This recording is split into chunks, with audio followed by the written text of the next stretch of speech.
welcome to my YouTube channel. My name is Lorraine Rose, and if you're new here, please make sure to hit that subscribe button down below. It means so much. For today's video, I'm going to be doing meal prep for the week ahead, and so I will be giving you guys some great meal prep ideas, some great recipes, and hopefully some awesome encouragement for you.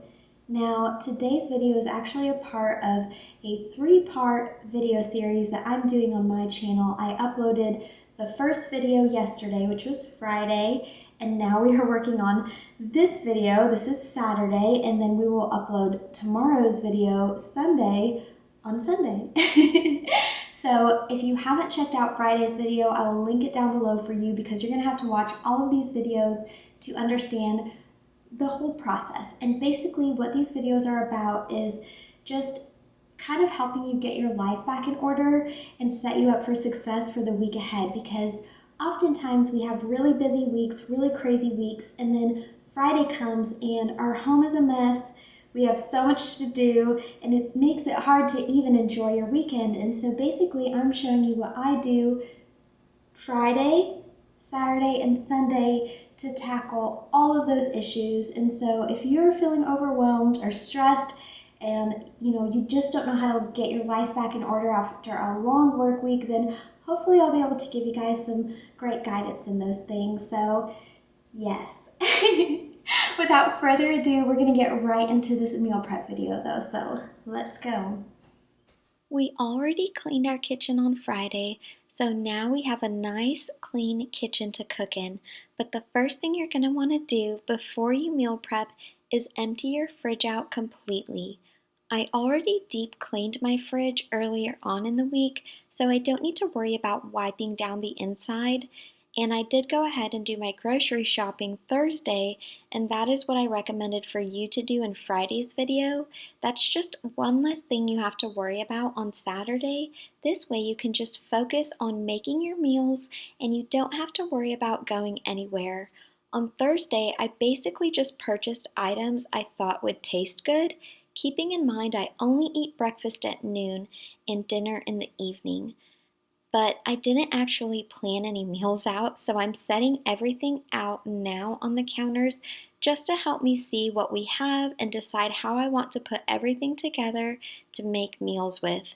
Even if you have not gone grocery shopping yet, I would recommend you to do this first just to assess what you do have and what you need and what you can use for meals with the food items that you already have, if that makes sense. Don't forget to check out your pantry as well to see if you have any food in there you can use for meals to help save you from overbuying food at the grocery store. And once everything is out on the counters, I grab a pen and paper and I make a list of every single item that is in my fridge, making sure to put the items back into my fridge after I write them down on my list. Now, some of the items I am consolidating into smaller containers to save room in my fridge, while other items that aren't good anymore, I go ahead and I throw in a bowl to give to my chickens. Now, if the food items are molded, I do not feed those to my chickens, but if I have items that are wilted or an overripe banana, I will give those to my chickens. I also go ahead and I set my produce in the sink at this point as I'm going through food so I can make sure to wash all of my produce next. And as I'm going through my items and consolidating and throwing out any bad food, I just set the empty containers outside of my kitchen sink. And I will wash the dirty dishes after I wash the produce. So now we are ready to wash our produce. For this step, I put as much produce as I can fit into this large bowl, and then I sprinkle a half a cup of baking soda, 1 tablespoon of salt, and 1 cup of vinegar over my produce. And then I fill the rest of the bowl up with cold water, making sure to mix everything up really well. And then I just let that soak for 20 minutes. And while that is soaking, I go ahead and I start deciding what meals I want to make. And then after 20 minutes, I go ahead and I rinse my produce really well and I allow it to dry on our drying mat. And then I just go ahead and I fill my dishwasher up with all of my dirty dishes. Now, I typically have to fill this bowl up 2 times to be able to wash all of the produce that I have. I like using a bowl better than the sink because my kitchen sink stopper doesn't always work and it ends up draining the water out of the sink. So I just like to use a bowl because I'd rather be safe than sorry. And then once all of my produce is washed and out on the drying mat, like I said, I go ahead and I load my dishwasher.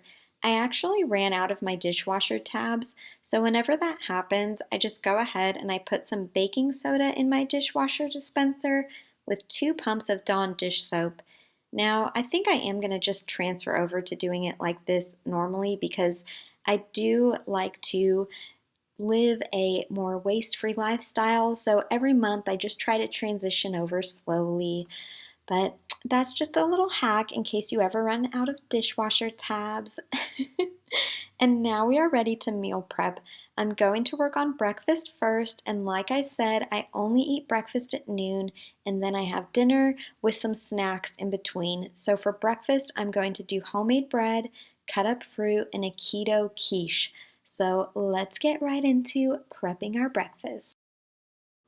And for my homemade bread, I just use an inexpensive bread machine. I will link it down below for you.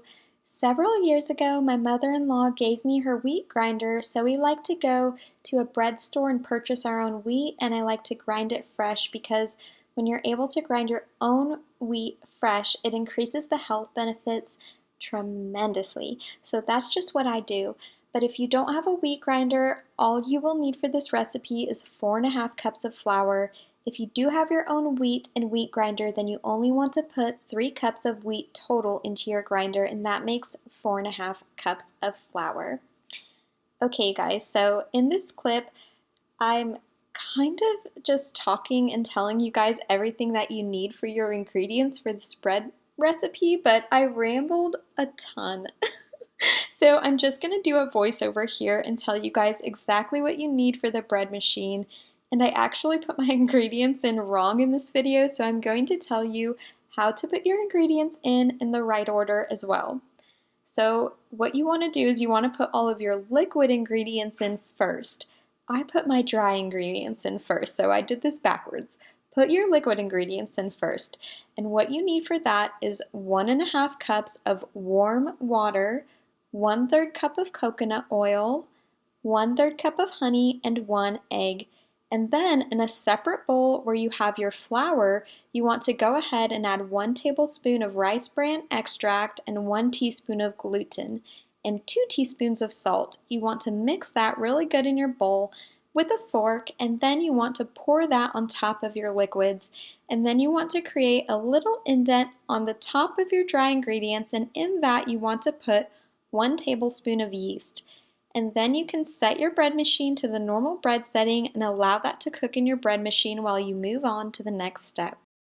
And in the next few weeks, I'm going to be doing a video showing you exactly how to make this homemade bread in a way that makes a lot more sense. So stay tuned for that.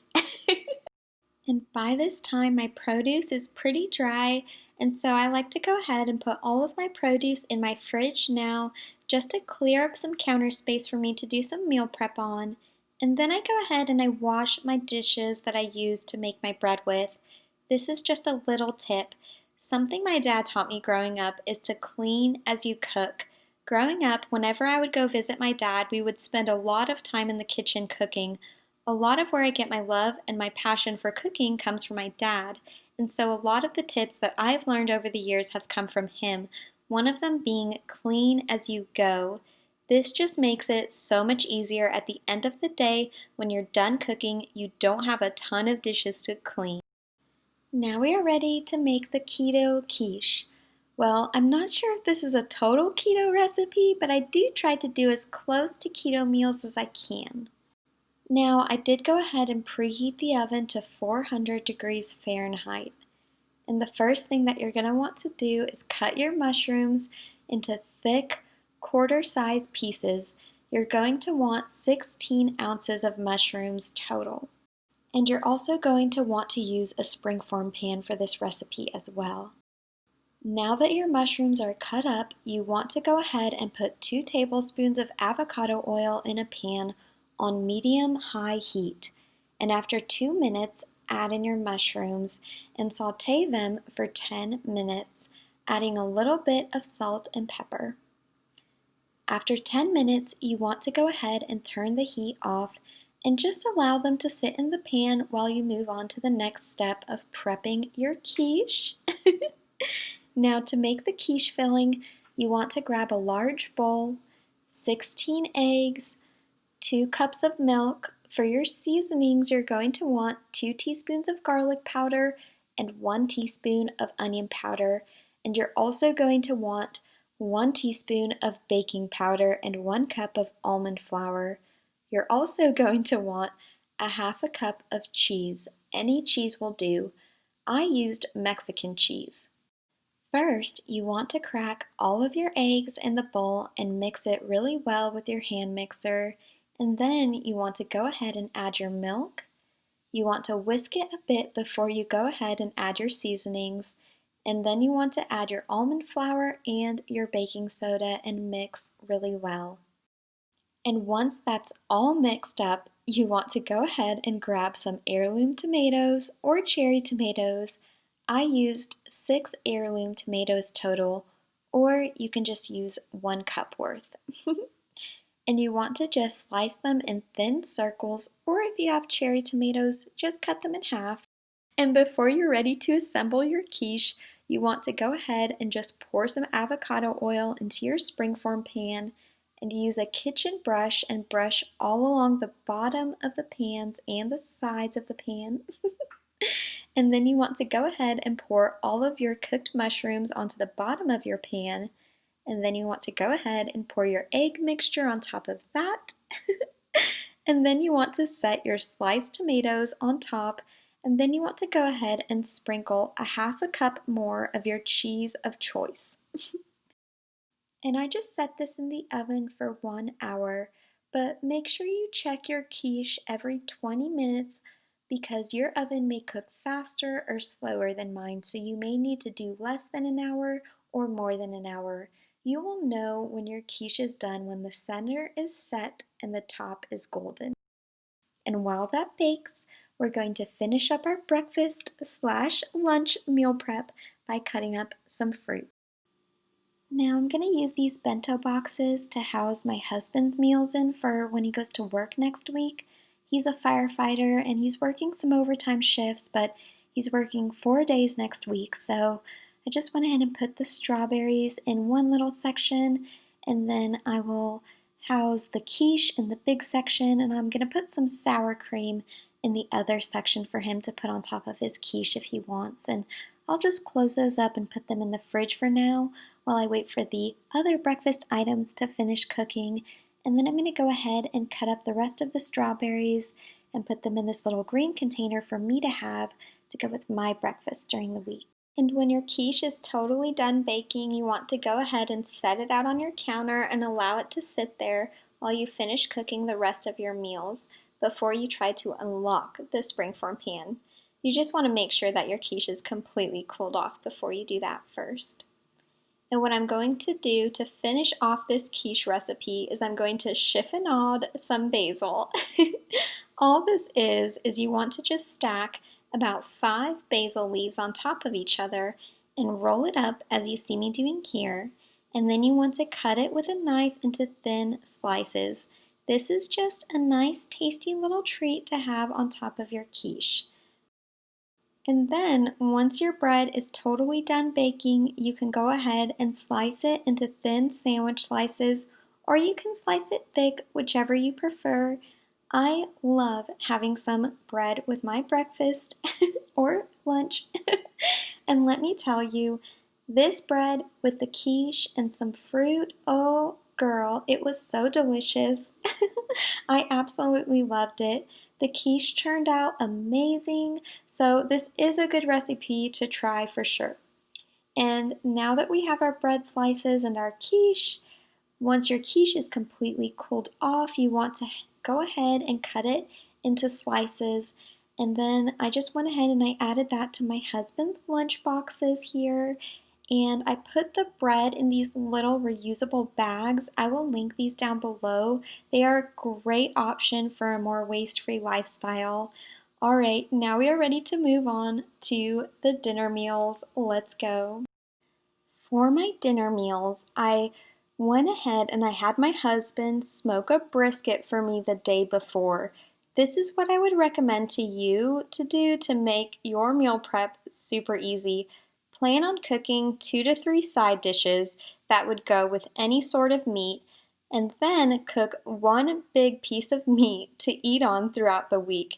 If you don't have a smoker and you don't want to grill anything, you can always throw some meat in a crock pot in the morning, Saturday morning, or Friday night, and allow it to cook all day while you do your other meal prep meals.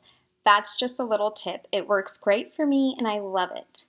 So right now I'm just slicing the brisket into thin slices. That way when I go to heat up my dinner, in the evening time, I can just grab some slices and throw it in the pan with my side dishes. That is just another tip. When I go to reheat my dinner, what I do is I put a little bit of water into a big pan, I allow it to come to a boil, and then I put however many scoops of my side dishes into the pan with my meat, and then I put a lid on it and I put it on a medium to high heat setting, and I allow it to cook like that on the cooktop for 5 minutes. I do not like to use the microwave to heat up my meals because it's just not good for you, so that's just another option if you're trying to be a little bit more health conscious.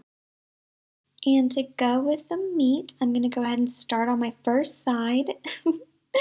You want to go ahead and take a butternut squash, cut it in half, take all of the seeds out, and then I'm going to just add a little bit of avocado oil to the bottom of my pan here, and make sure to rub it on the pan really well. And then I'm going to go ahead and set my squash face up in the pan, and I'm going to rub some more avocado oil on top of the squash. And then I like to wrap it in aluminum foil. I bake this on 400 degrees for 1 hour, and then I take the aluminum foil off and allow that to bake for an additional 30 minutes. And then once it's done baking, I go ahead and I cut the skin off of the squash. It comes off pretty easy with a knife. I also go ahead and throw a half a stick of butter in a large pan because I will need that in just a moment. Once I am done peeling the skin off of the squash, I go ahead and I cut it into cube-size pieces. And then I go ahead and I stick my pan on the cooktop on a medium to high heat setting, and I just let my butter melt all the way. And then I put my squash into the pan and I mix it in with the butter really well. And for this dish, I like to sprinkle on some garlic powder, some cumin powder, some Chinese 5-spice blend, and some ground ginger. And you can just do the seasoning to the amount that you like. And then I stir it all together really well, and I let it sit there for 2 minutes, and then I go ahead and I stir it, and then I do that for 10 minutes total. So let it sit for 2 minutes, stir it all together, let it sit for another 2 minutes, stir it all together, and do that until you've reached a total of 10 minutes, and your dish is done. Now we are ready to move on to the next side dish. We are going to be making a scalloped sweet potato casserole. So you just want to take 2 onions, peel them, and dice them up. And then you want to take some avocado oil and pour it into a large pan. Turn the heat on medium-high. And then you want to add the onions and saute them until soft, about 3 minutes. And while that's cooking, you want to take 6 garlic cloves, peel them and dice them up, and then add that to your pan after 3 minutes, and then saute with the garlic and the onion for another 2 minutes. And then you want to just turn the heat off and allow that to sit there while you peel the potatoes. I have a little over 2 pounds of sweet potatoes here, but 2 pounds will do just fine. All you want to do is peel them and then slice them very thin. I have a mandolin slicer, so I went ahead and used that to slice them into very thin slices. I will link one of these down below for you as well, but if you don't have one, you can just use a sharp knife and slice them very thin. Now we're going to go ahead and make a little sauce to pour into the pan with the onions. So what you'll need for this is a large glass bowl, 1 cup of coconut milk, 1 teaspoon of paprika, and then you want to add 2 teaspoons of almond flour, and then you just want to mix that up really well with a whisk. And you also want to make sure that your oven is set to 350 degrees. And then you just go ahead and pour the mixture over your onions, allow it to come to a boil, lower the heat to a simmer, and let the sauce cook until it begins to thicken, about 3 to 5 minutes. And then you want to go ahead and pour your coconut sauce into the bottom of a casserole dish, and then you want to just layer your sweet potato slices as you see me doing here.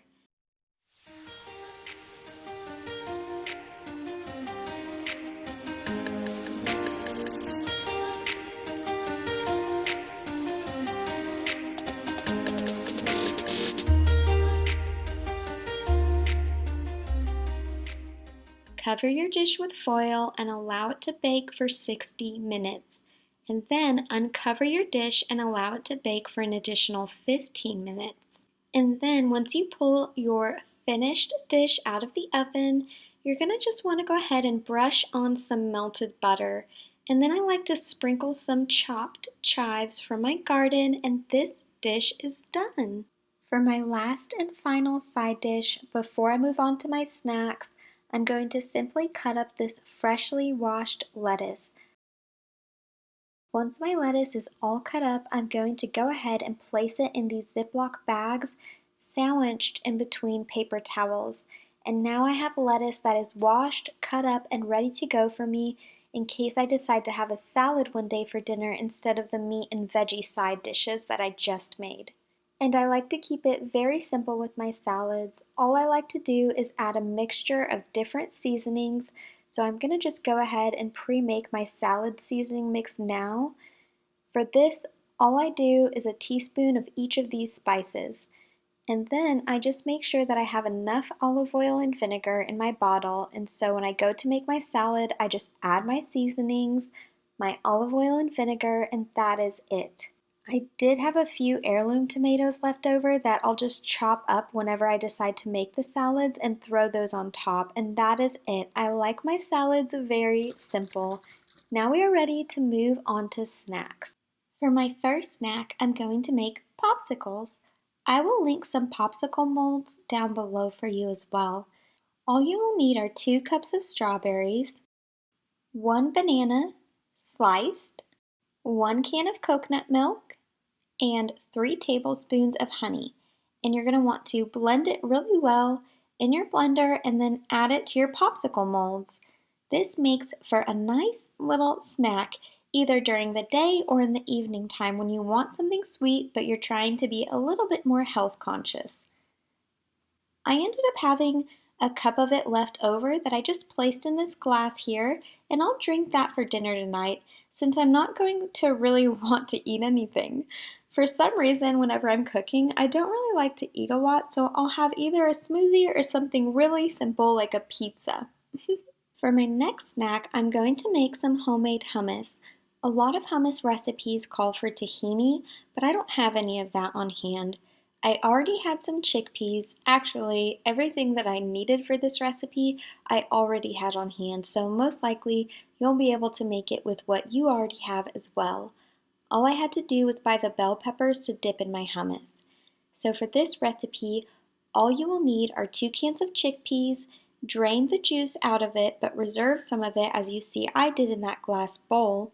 You're also going to want to add the juice of 2 lemons, a half a cup of avocado oil, the zest from 2 lemons, a half a teaspoon of salt, a 1/4 teaspoon of cumin, and a 1/4 teaspoon of black pepper, 4 garlic cloves peeled, and then you want to blend all of this slowly in your blender, or if you don't have a blender, you can use a food processor.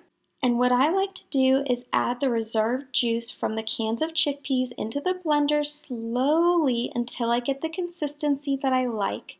And then all I do is cut up my bell peppers into thin slices, and I set those in a glass dish with wet paper towels just to keep the peppers moist, and I have a ready-to-go snack for throughout the week, and I also sprinkle some sesame seeds on top of my homemade hummus, and I go ahead and I add some avocado oil to around the edge of my hummus as well.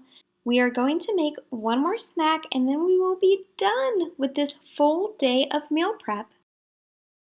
Alright, we are making muffins, so all you will need is a muffin pan, and the first thing you want to do is take some melted coconut oil and brush that throughout the inside of your pan.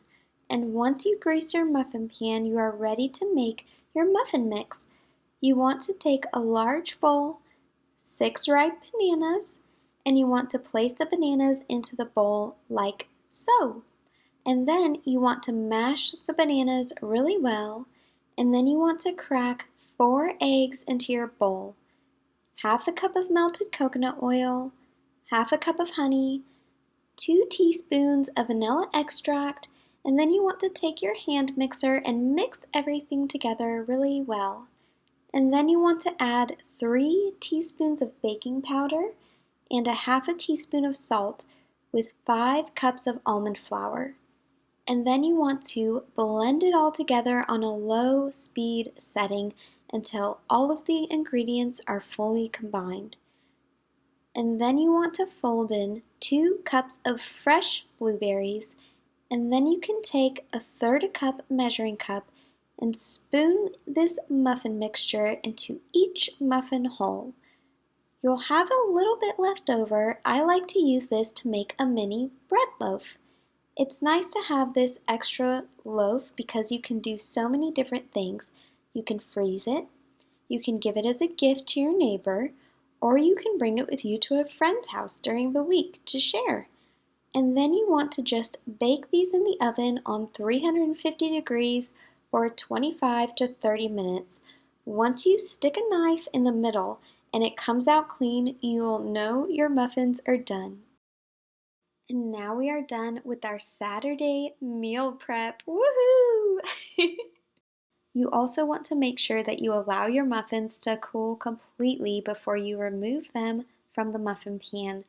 All I did after I was done cooking was I put away all of my clean dishes from the dishwasher, loaded up the dishwasher with any remaining dirty dishes, and dried any dishes that I washed by hand that were out on the countertop. Then I just wiped down my counters and enjoyed the rest of my evening. And I will see you guys in the morning to show you the last thing that I do over the weekend to prepare myself for the week ahead. Sunday is going to be the funnest day yet, so stay tuned for tomorrow's video. And until next time, I love you guys so much. Bye!